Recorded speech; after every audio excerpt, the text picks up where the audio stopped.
Hey, check it.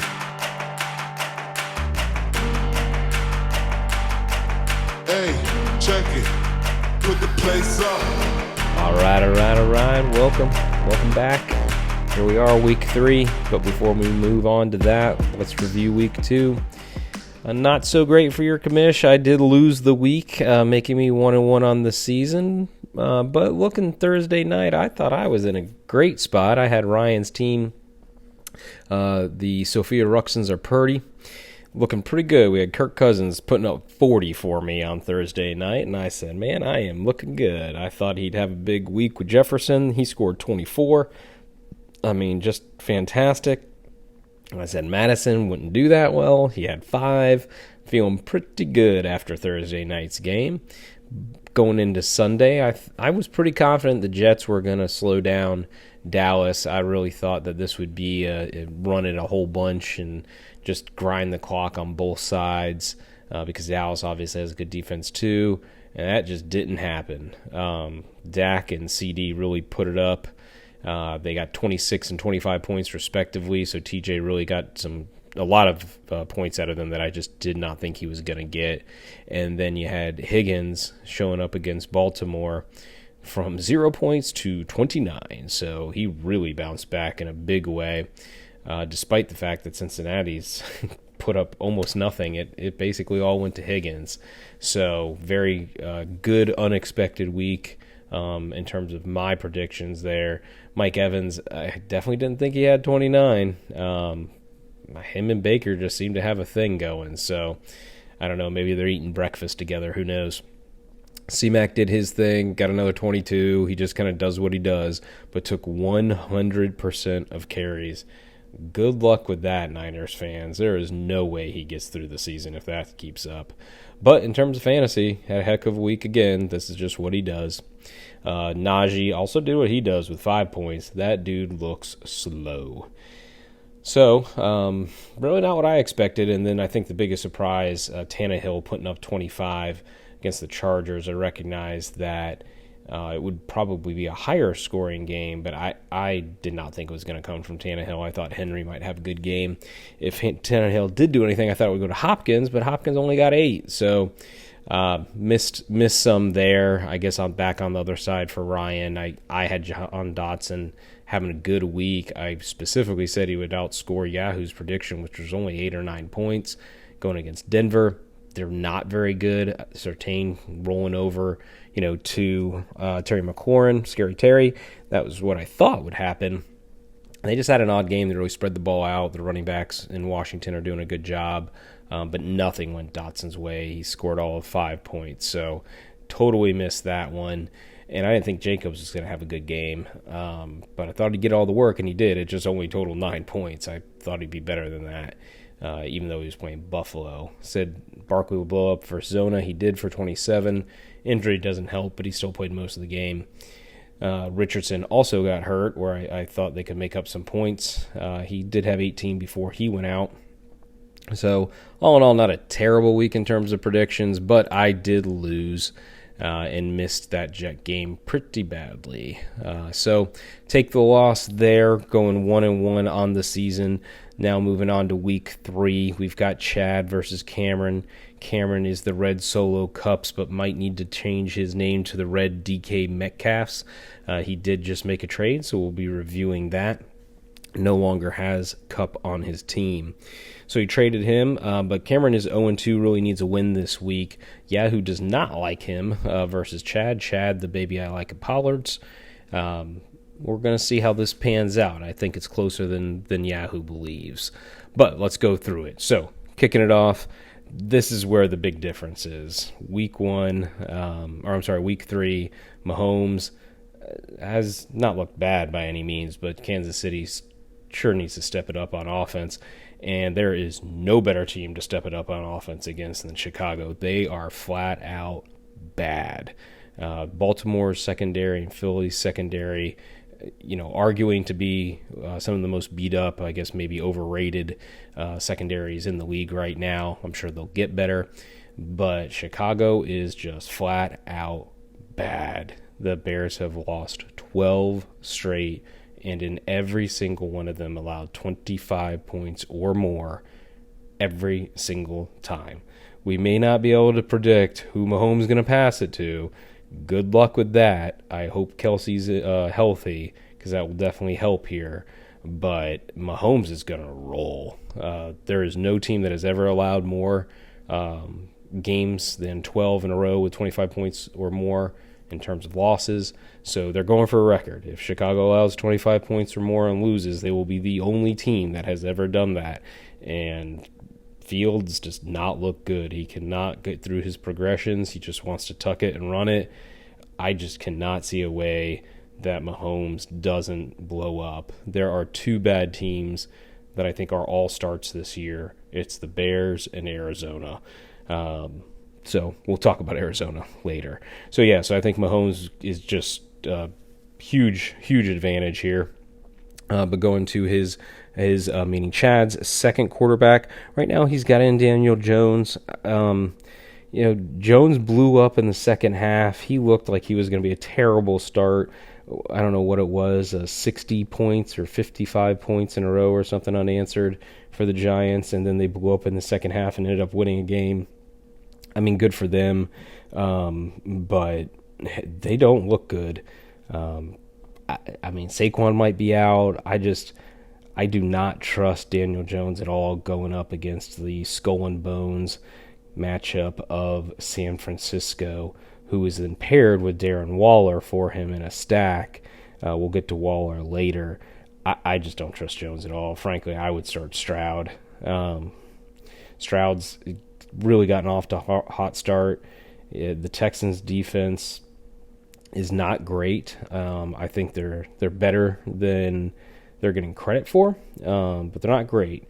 So Texans are putting it up. Stroud is just passing the ball.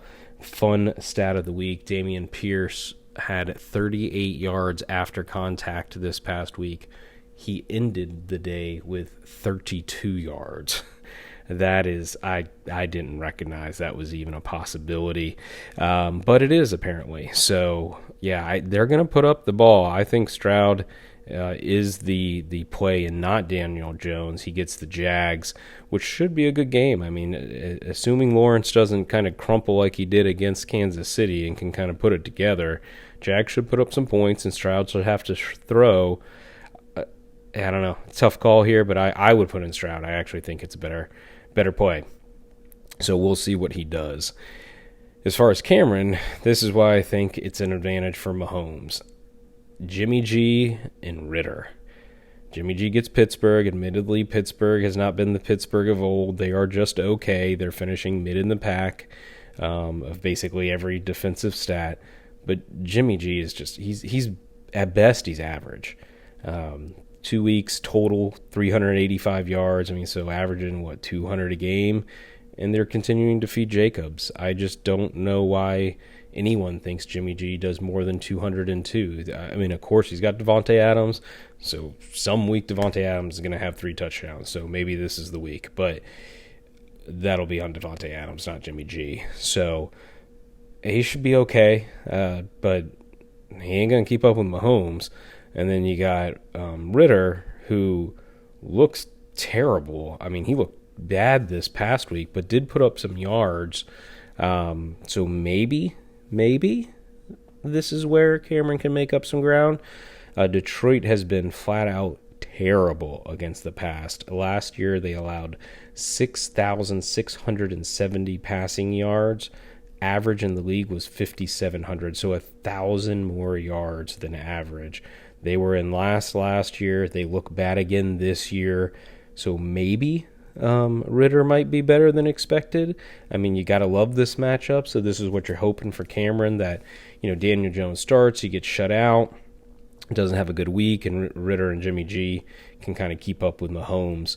I think that's the hope if you're Cameron, but stone cold lock this week, Mahomes wins this group, no problem. All right, moving on to wide receiver Chad. Chad's got Garrett Wilson, Jerry Jeudy, and London. Wow, what a difference 2 weeks makes. Draft season, this group looked pretty solid. Garrett Wilson was going to be a top 5 receiver. Jerry Jeudy had a pulled hammy, but it was no biggie. He was going to come back. He was going to be the man. London, second year, going against Detroit this week. I mean, we would have said, look, hey, they might be running the ball, but London's a second-year wide receiver. He's got to step it up. No. No. Garrett Wilson and Jerry Jeudy get New England and Miami. New England looks to have two very good corners. Gonzalez, really, the rookie, looks very good. Miami's defense should be a top unit. They have not shown that the first 2 weeks, but they've got a good pass rush. They've got at least one good corner. Two of them are out currently.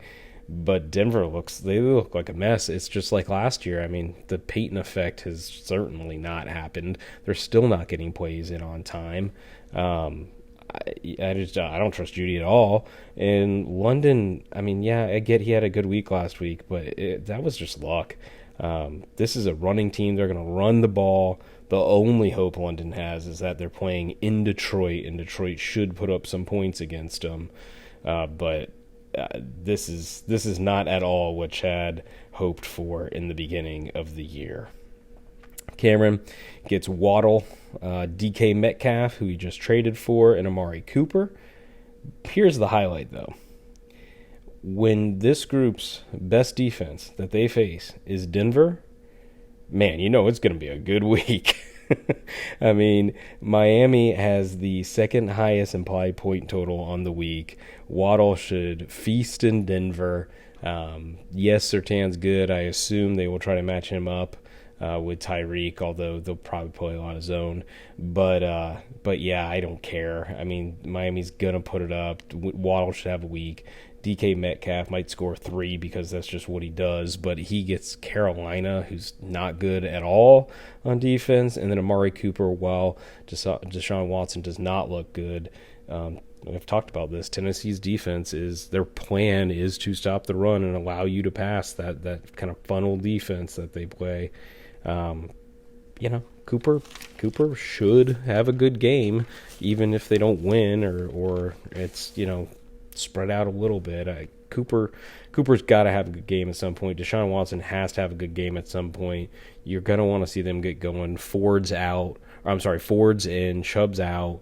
I have to think that Deshaun Watson puts it up and gets it going this week. So I like that group a lot compared to the first group. So Cameron, I think, easily takes this group, and I don't think it's close. So maybe he makes up some points there out of the quarterback position. Moving on to running back, Chad gets Tony Pollard. He named this team for a reason. Tony Pollard is very good. He has got Zona, who I think this Zona, like I said, is one of the few teams that's a start 'em all against. I mean, Pollard alone might have 20 by the third quarter and get benched.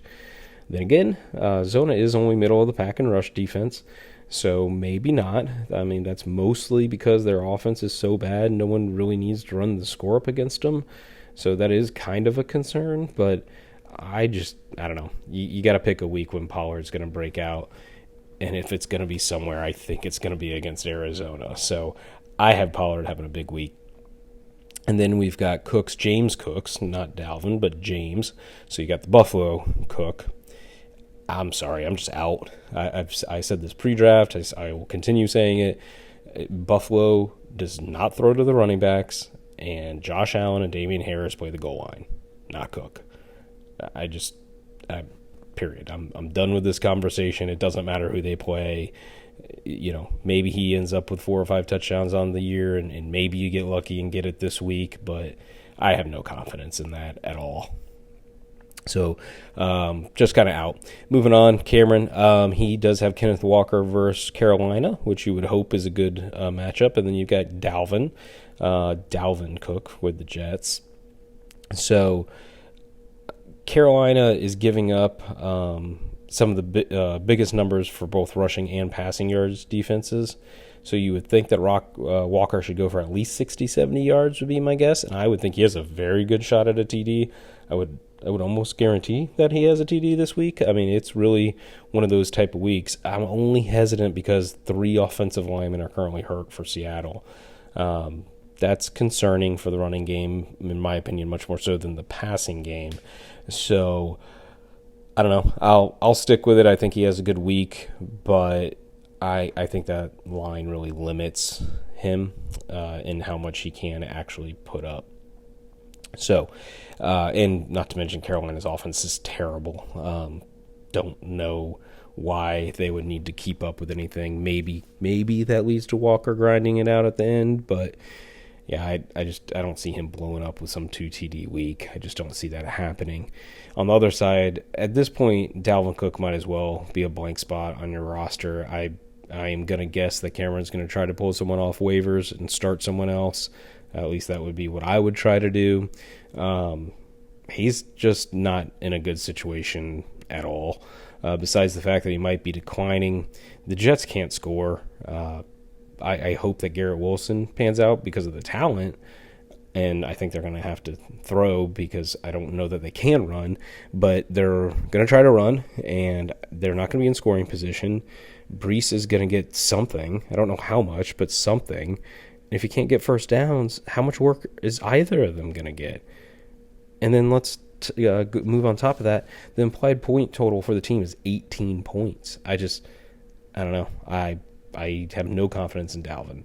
So both the Cooks brothers not on Romano's list. They are on the naughty list. They will be getting Cole. But I don't even know who to pick here. I mean, Pollard is just clearly so much better, in my opinion, than this entire group. So I will take Chad for the lock of the week in this group. So he gets the edge. Tight end is interesting. You got 2 tight ends playing each other. So Chad has Waller going against San Francisco. Well, Cameron has Kittle. So they're playing each other. And if I said San Fran was a skull and bones matchup, well, that was true. That was true until Puka happened. I thought Puka going into last week was going to get shut out because, it's just San Francisco. That not only didn't happen, the dude put up 20 catches, some utterly ridiculous number. So maybe Daniel Jones can get it going to Waller. If he gets it going to anybody, it's going to be Waller. But I don't even know if Waller's healthy. I just don't imagine this is the breakout game for the Jones-Waller stack. So normally I would also say I don't have a lot of confidence in Kittle, but Brandon Ayuk is out, or potentially. I'm going off the assumption that he is out this week, and if he is, I like Kittle a lot more. Typically I wouldn't like Kittle because I just think they're going to spread the ball around. He's not going to get enough work. But if Brandon Ayuk's out, I will certainly take Kittle in this matchup. So that's score 1 for Cam. Moving on to the flex, Joshua Kelly versus Minnesota for Chad.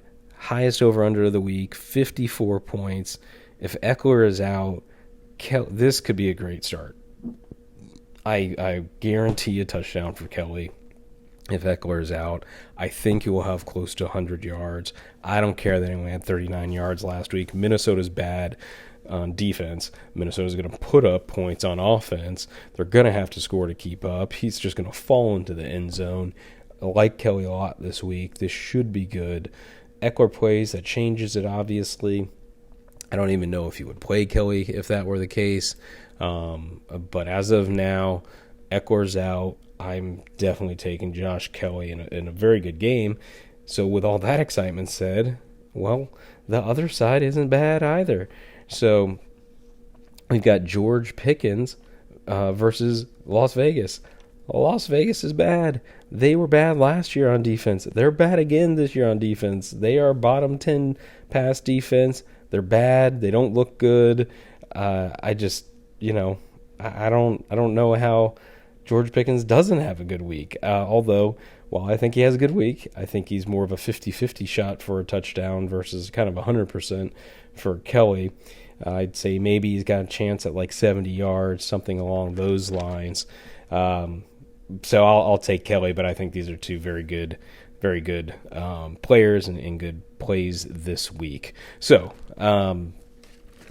Yahoo has this one not very close. There is a 16-point difference. They've got Chad with 149 and Cameron with 132. I think it's closer than that. I am still picking Chad. I am not going full on upset. I can't get over Mahomes for Chicago. He could have 45 points.